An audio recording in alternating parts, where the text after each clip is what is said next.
spoke with say that they are not surprised by this violence. They claim that the area is known to be dangerous at night. The bullet holes that remain piercing through the windows of this McDonald's behind me seem to be a visual. So right here in the middle of downtown Brooklyn, a person just started using a weapon in a busy intersection. And although crime is surging in all parts of our city, things are so bad here in Brooklyn that some say it's turning into a war zone, putting the lives of 2.5 million people in danger. Violence continues to plague the 5 boroughs this summer. A gunman opened fire. Police say it happened at the intersection of Flatbush Avenue and Fulton Street. You can't come out of your house anymore. You can't enjoy yourself. This neighborhood has changed so much, and sometimes even at night I feel unsafe. The number of shooting victims are down 73% compared to 3 decades ago in 1993. However, 2024 is seeing a more than 100% uptick versus this same time last year. We never expected to see this. We usually take a walk after the movie. I come here usually every few days, and it's always a lot of stuff going on here. Really alarming that the number of young people that are in possession of guns and are using the guns. This could be your grandmother, this could be your grandfather. So those are things that we now have to deal with.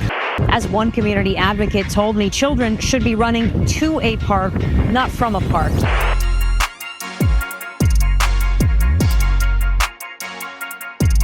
There's now so much crime happening in Brooklyn, it happens when people are on their way to Brooklyn. But what nobody's talking about is that all of this crime, it's not happening in rich, affluent areas of the city. Oh no, it's happening here in Brooklyn, affecting millions of people who might not have anywhere else to go. As Brooklyn is one of the last places where you can still find affordable apartments. And the idea of a crime wave which risks the lives of innocent working-class New Yorkers, some of whom are barely scraping by, is reprehensible. But the reason it's happening is because in New York, we don't punish our criminals for anything. They're allowed to steal under $1,000 worth of stuff and get away with a misdemeanor, even if arrested on their 5th or 6th offense. And if anyone gets caught with a weapon, the criminal sympathizers in our Justice Department will make sure those charges get dropped or downgraded to the point where nobody spends their birthday behind bars. Which of course helps progressive leaders sleep at night, but now means middle-class New Yorkers have to sleep with one eye open because the people using weapons on random street corners one evening, what's to stop them from coming back the next? Which brings us to the real reason why incidents like those you're about to see are such a disaster. They already negatively affect people whose lives bear the cost of crime. Because when half the items at your grocery store get looted, the other half have to cost more or that store is going out of business. And when it's late at night, you're better off paying for an overpriced Uber than risking it all to save a few bucks in our crime-ridden subway. But alas, crime is flowing out of our stores and into our streets where criminals and their weapons are now ubiquitous, turning areas of Brooklyn millions of dollars have been spent on redeveloping and improving into absolute disaster zones.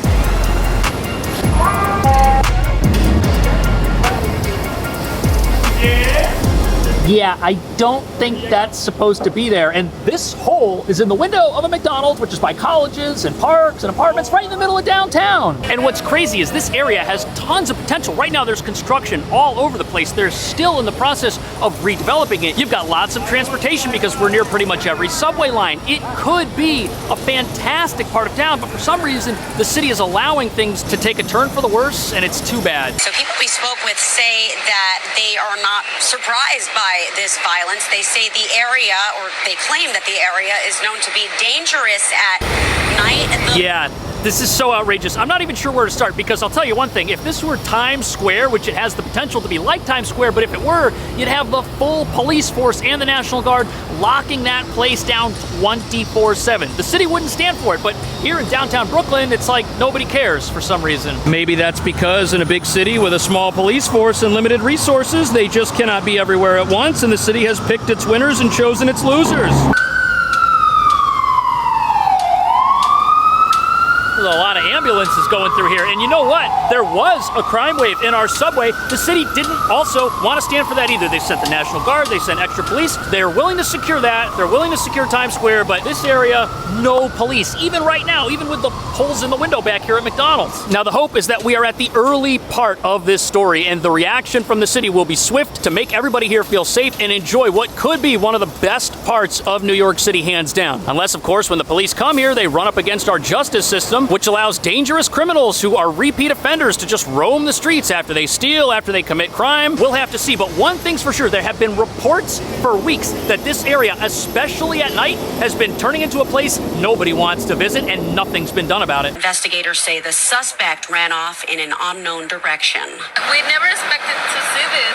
We usually take a walk after the movie, and we just saw all these cars over here. Outside, evidence markers lined the street, and a pair of flip-flops sat on the pavement surrounded by crime scene tape. Late night paper. So here you have a young couple that was interviewed the night the incident over here took place, and what were they doing? They were out on the town trying to enjoy a movie, and when you come out of the movie, there's places to eat, there's stores, there's a whole bunch of luxury buildings getting built right around here, and they are absolutely shocked at how quickly the neighborhood is turning south. And to make matters worse, the person who used the weapon over here by the McDonald's, they escaped on foot, which is outrageous considering this entire area is blanketed with cameras law enforcement has access to. On top of that, local residents are starting to notice that something's not right, because while our leaders consistently tell us that crime is headed down overall, which is a good thing, and although they have had many recent successes like the subway, residents out here aren't experiencing any of that. In fact, what they're experiencing is the opposite of a crime wave that has ended. I come here usually every few days,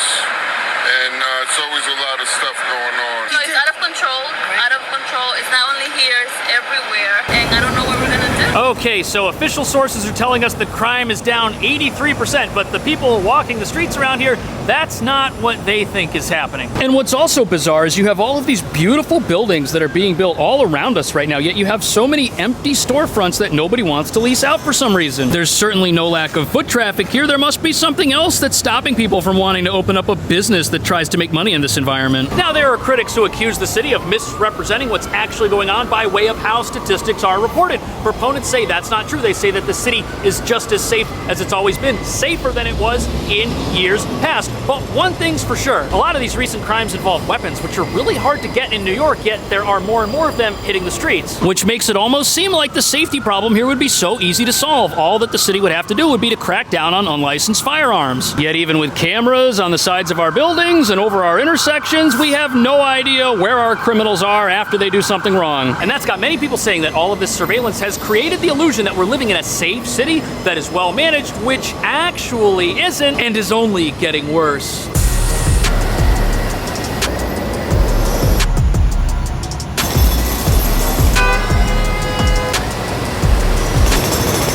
Okay, this is so strange. You have construction everywhere. You have ambulances driving down the street every few minutes, sirens blaring, but very, very few police. Which makes it look like money is being spent, big money on this area of town, but the associated crime wave that's now taking place here threatens to sink all of it. But maybe the reason we don't have as many police here is because we don't need them. After all, they do use highly sophisticated automated surveillance technology to find out when weapon-related crime happens so that they can show up and take care of it.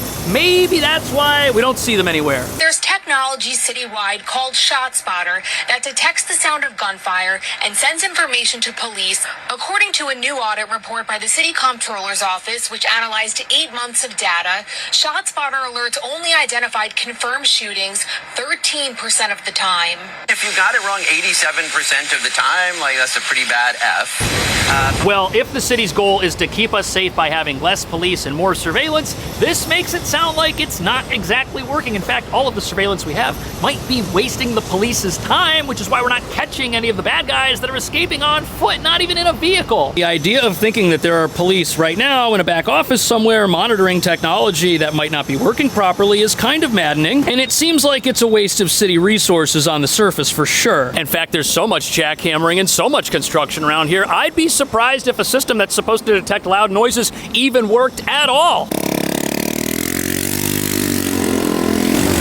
Apparently, the system also false flags on mufflers, but according to the New York Times, over the last 10 years, New York has spent $45 million on this weapon detection technology. And according to the Times, even on its best days, it's only around 20% effective. But for some reason, the city still wants to use it. Is that because they're having a tough time hiring police and they're trying to replace them with technology, hoping that it will get better at some point in the next 10 years? An NYPD spokesperson said, ShotSpotter remains an integral tool in the NYPD's mission. Do we have instances where it doesn't hit absolutely. But at the same token, by and large, this is a tremendous asset. So the city says that this is a valuable tool for police, which I guess is true. It's better than less police and less tools for them to use. And if it works in concert with other technology, like a report of an emergency in an area where the system has triggered saying that there are loud noises, it could help police prepare themselves for what they might run into when they get there. Which has got to be somewhat comforting to the residents here that they're not completely unprotected, even with a lack of physical resources. And in the NYPD's defense, the comptroller's report apparently reclassifies reports where there was no evidence of a weapon discharge at the scene where it was reported. And what that means is if something were to happen over here on the sidewalk or out in the street, there would be an investigation. Maybe there would be a hole in the side of a McDonald's. That would indicate evidence that the shot spotter went off and was accurate, according to the comptroller. But if that evidence isn't located, the report says the system was inaccurate. Still, the Times reports that the stock for this company that is supposed to keep our streets safe has fallen 50% over the last few years. Over the last 1 year, to be exact, and 427 hours of police time were wasted responding to calls from this system that were inaccurate, which means our police might be out there, they just might be in the wrong place. And here's a question: how can a system that only works correctly about 20% of the time and requires 100% of the time of a bunch of police to monitor going to keep us safer than hiring more police? And this is actually a bigger problem than just the weapons detection technology. How about the cameras? Watching cameras to see where people go. We've got them at every street corner. How come criminals are escaping into the night and there's no evidence of who they are or where they went? Like, what kind of system is that? Are people even watching the cameras? And then the other question underneath the surface of all of this is, what do we do when we arrest somebody for having a weapon in this city? Do we charge them to the full extent of the law to send a message to other criminals that they better not do that, or do we let them go? Well, we know the unfortunate, sad answer to that, which is that we downgrade the charges, we drop the charges, we let those criminals go. That way nothing bad happens to them and they don't have to spend any time in jail, because some people believe that that would be worse for our society than having these people out on the streets in areas of Brooklyn like this that are trying to get better but are being held back. But now the city has a new plan to try and get guns off the street. They're going to try to buy them from criminals while acknowledging that criminals probably aren't interested in selling the weapons they use to live lives of crime. They're offering $500 if you surrender your working firearms.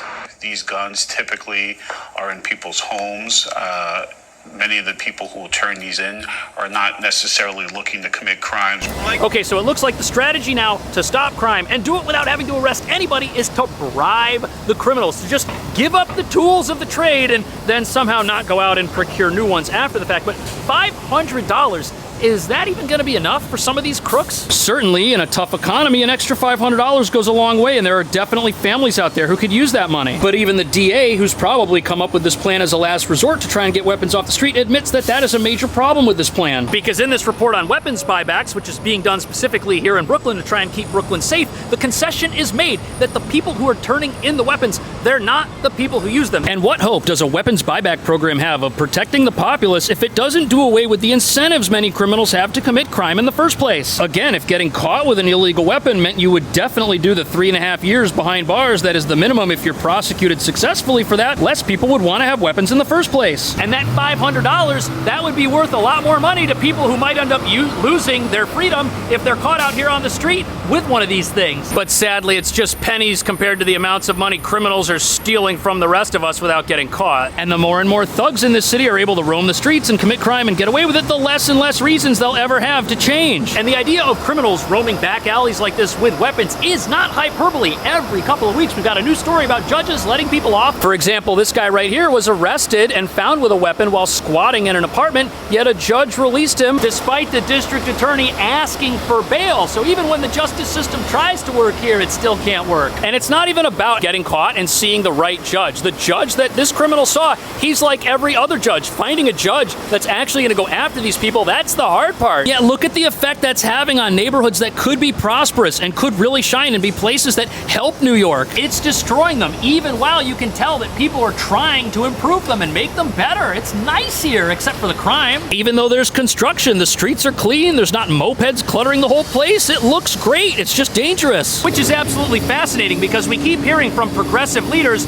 that the way to cut down on crime is to clean up the area where the crime happens. That way the criminals are in a nicer, more positive environment, and that positive feedback causes them to change and go put on suits and get jobs, or to do something other than robbing the innocent who live with them in neighborhoods just like this. But if that's true, why is one of the cleanest, nicest looking parts of New York one of the toughest to be in right now? Really alarming that the number of young people under the age of 21 that are in possession of guns and are using the guns. As one community advocate told me, children should be running to a park, not from a park. He wants to see. So I guess beautification projects don't really do much if weapons are getting into the hands of people who should not have them. But what this proves is no matter what you do in a certain part of town to make it better, to make it nicer, if you do not take away the incentive for crime, crime will still exist. In fact, it will only get worse and surge in spite of how nice you might make things. And one has to wonder if all of the money spent making New York City look nicer would have been better spent making it safer instead. Leading many to wonder if New York is just barking up the wrong tree here, and if the best thing for a neighborhood like this, where you've got people barely scraping by, living in apartments they can barely afford, buying groceries they can barely afford, would be to just have an environment that is not a danger to its own residents. Only then may we be able to call Brooklyn the incredible type of success story that can only exist in America. Otherwise, our working class neighborhoods that make the city great are going to continue headed in the wrong direction. But that brings up a big question. Is New York City spending too much time and effort protecting touristy hotspots that show up on postcards while neglecting neighborhoods? And is it true that New York City's ever-revolving cast of crime waves are sucking up so much police and law enforcement attention that it was only a matter of time before people realized areas of Brooklyn like this were totally unguarded and then brought their crime over here while it was being stamped out somewhere else? Is that what's happening? And what do you think could be done to actually get some of these weapons off the streets? Let me know. Thanks for watching. I'll see you in the next video.